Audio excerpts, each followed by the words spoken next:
Assalamualaikum warahmatullahi wabarakatuh. Perkenalkan kami dari anggota 7 yang beranggotakan yang pertama, Faiz Nur Nihaya, Anissa Rahma Putri, Afdal Oktaviano, dan Alif Yudhistira Firmansyah. Pada hari ini kami ingin mempresentasikan tugas besar dalam mata kuliah pengantar bisnis digital dan e-commerce untuk pemenuhan nilai ulangan akhir semester program studi S1 Teknik Logistik Fakultas Rekayasa Industri dengan judul Flashback, yaitu tote bag bahan kanvas. Selanjutnya, saya akan menjelaskan latar belakang dari proposal ini, karena di Indonesia saat ini banyak sekali industri tas berkembang pesat, dari tas lokal sampai dengan tas impor biasa. Tas merupakan sebuah barang yang berguna untuk mendukung kegiatan sehari-hari, seperti digunakan untuk bersekolah, bekerja, bertamasya, belanja, dan lain sebagainya. Karena banyaknya yang menggunakan tas untuk kegiatan sehari-hari dapat membuat para produsen untuk menciptakan inovasi baru yang sesuai dengan tren. Seperti halnya jenis tote bag telah menjadi jenis tas yang paling banyak digunakan sejak masa lalu.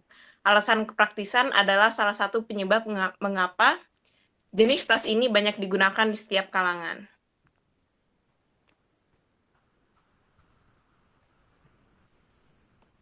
Kemudian definisi. Tote bag merupakan tas yang termaksud dalam kategori tas jinjing. Tote bag dapat digunakan untuk membawa berbagai macam barang seperti buku, kosmetik, peralatan, maupun penggunaan lainnya. Secara praktis dapat dikatakan bahwa tote bag dapat digunakan untuk membawa apapun. Karena sering digunakan untuk beragam keperluan, membuat tote bag berbahan material yang kuat seperti kanvas, nilon, dan kain yang kokoh lainnya. Tujuannya ialah adanya penggunaan tote bag dapat mengurangi pemakaian tas plastik sekali pakai yang tidak ramah lingkungan.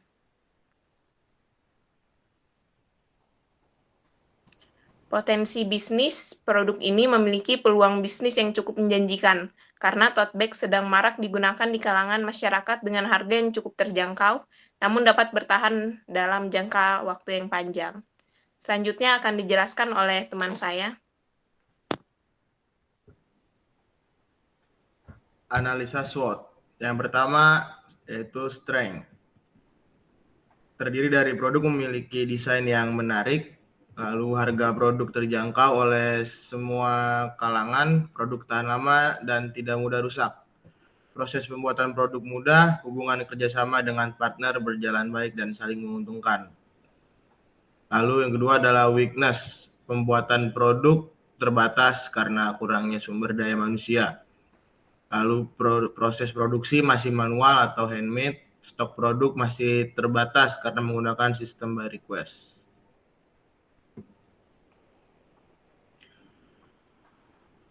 Yang ketiga adalah opportunities.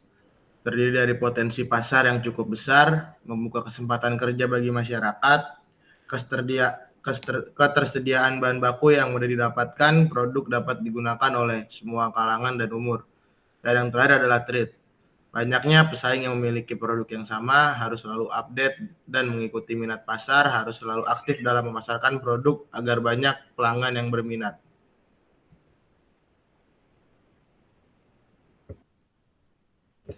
Perencanaan bisnis flashback.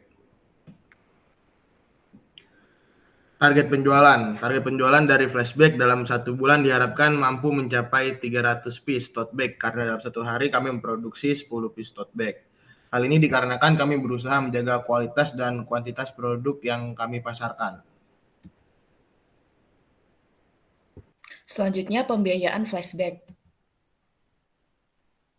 Biaya tetap. Untuk biaya tetap, kami memiliki gaji karyawan berjumlah 1 orang dengan total 1.500.000.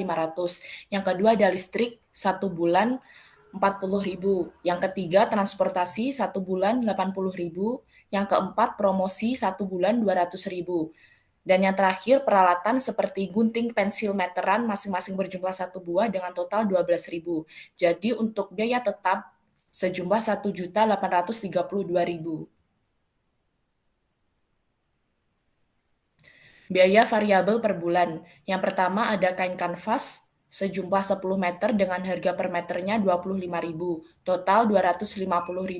Yang kedua ada benang sejumlah 36 buah dengan harga 8.000 per buah, total 288.000. Yang ketiga ada label, sejumlah 1 roll dengan harga 64.000. Yang keempat ada plastik polimer sejumlah 100 buah dengan harga 480 per buah, total 48.000. Yang kelima ada printer 1 buah dengan harga 250.000. Yang terakhir ada kertas printer 1 roll dengan harga 32.000. Jadi biaya variabel per bulan sejumlah 932.000. Perhitungan harga pokok penjualan bahan baku. Untuk pembelian bahan baku sejumlah 932.000, jumlah pembelian bahan baku bersih 932.000, persediaan bahan baku akhir 60.000, total pemakaian bahan baku sejumlah 872.000. Untuk upah langsung sejumlah 1.500.000. Selanjutnya ada biaya overhead. Di sini kami memiliki biaya overhead yaitu biaya listrik sejumlah 40.000, biaya transportasi 80.000, biaya promosi 200.000, dengan total biaya overhead 320.000. Jadi untuk harga pokok penjualan sejumlah 2.695.000. Perhitungan BEP atau break even points. BEP merupakan titik impas yang mengacu pada jumlah pendapatan yang harus diperlukan untuk menutup total biaya yang sudah dikeluarkan dalam jangka waktu tertentu, baik biaya tetap maupun biaya variabel. Untuk menghitung BEP menggunakan rumus biaya tetap dibagi harga jual per unit dikurangi biaya variabel per unit. Untuk BEP dari flashback, biaya tetap produksi 320.000 dibagi harga jual per unit 60.000 dikurangi biaya variabel per unit 31.500. Jadi BEP untuk flashback 12 per unit. Jadi flashback akan memperoleh titik impas apabila telah menjual produk tote bag sebanyak 12 pieces. Untuk harga per unit, produk kami jual seharga 60.000 tiap pieces. Analisis keuntungan. Keuntungan yang kami dapat untuk tiap tote bag yang terjual adalah 35.500. Jadi total keuntungan yang diperoleh tiap bulannya sejumlah 10.650.000 rupiah. Dan selanjutnya adalah studi kelayakan. Sarana dan prasarana untuk mempublikasikan dan memasarkan produk flashback yang kami gunakan beberapa media seperti Instagram, Facebook, blog, dan Google Ads. Sarana penjualan kami gunakan adalah platform Shopee dan Tokopedia.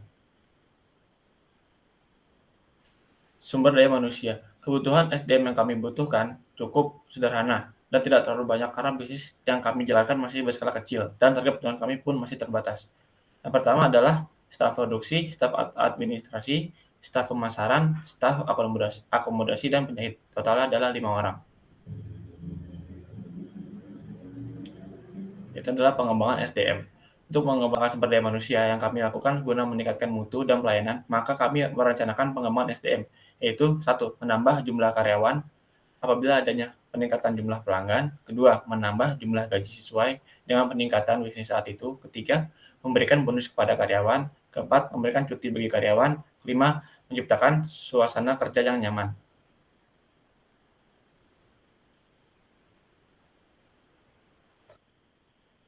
Selanjutnya adalah real business plan. Strategi pemasaran agar produk dapat bersaing dan diterima masyarakat. Kami menggunakan strategi pemasaran yang terbilang efektif dan efisien. Yang pertama, promosi produk. Agar produk kami dikenal masyarakat luas, kami menggunakan nama yang mudah diingat dan menjadi ciri khas produk kami, yaitu flashback. Kami juga menawarkan berbagai warna serta desain yang menarik.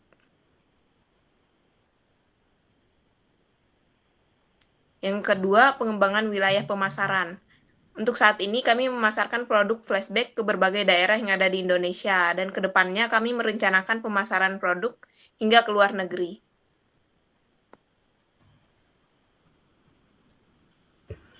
Strategi produksi. Strategi produksi dari produk kami, yang pertama pemilihan bahan baku secara langsung di pasar.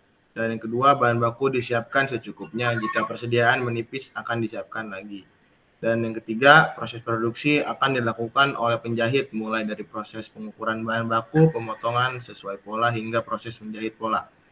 Proses produksi kami pantau agar produk dapat dihasilkan sesuai dengan standar yang telah ditetapkan.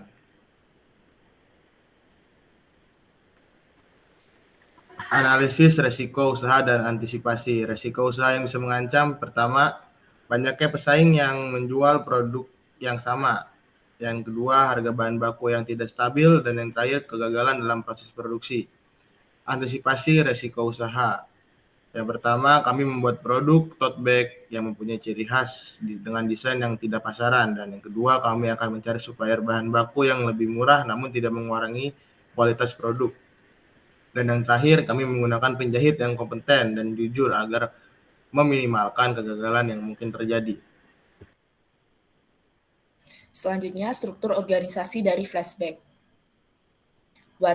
Kami memproduksi tote bag berbahan dasar kain kanvas yang diberi nama flashback. Pemilihan kanvas sebagai bahan dasar produk ini dikarenakan kanvas merupakan kain yang mudah untuk didapatkan, cukup kuat, tahan lama, dan mudah dikreasikan desainnya. Harganya pun cukup terjangkau dengan berbagai kelebihan yang dimilikinya. Boom, target kalangan pasar dari produk kami mencakup segala usia mulai dari anak kecil, remaja, hingga orang dewasa. Dan flashback ini termasuk produk yang dapat digunakan untuk segala gender, baik wanita maupun pria. How much? Target produk yang kami produksi adalah 10 buah tote bag per hari, dan target produksi per bulannya sekitar 300 buah tote bag. Selanjutnya adalah kesimpulan. Tote bag memiliki banyak peminat. Hal ini dikarenakan dapat membuat banyak barang dan memiliki desain serta ukuran yang bermacam-macam. Tote bag juga tidak mudah rusak sehingga dapat digunakan berulang kali. Dan dengan penggunaan tote bag, di kalangan masyarakat kami berharap dapat meminimalisir penggunaan plastik. Terima kasih telah mendengarkan presentasi kami. Sekian. Wassalamualaikum warahmatullahi wabarakatuh.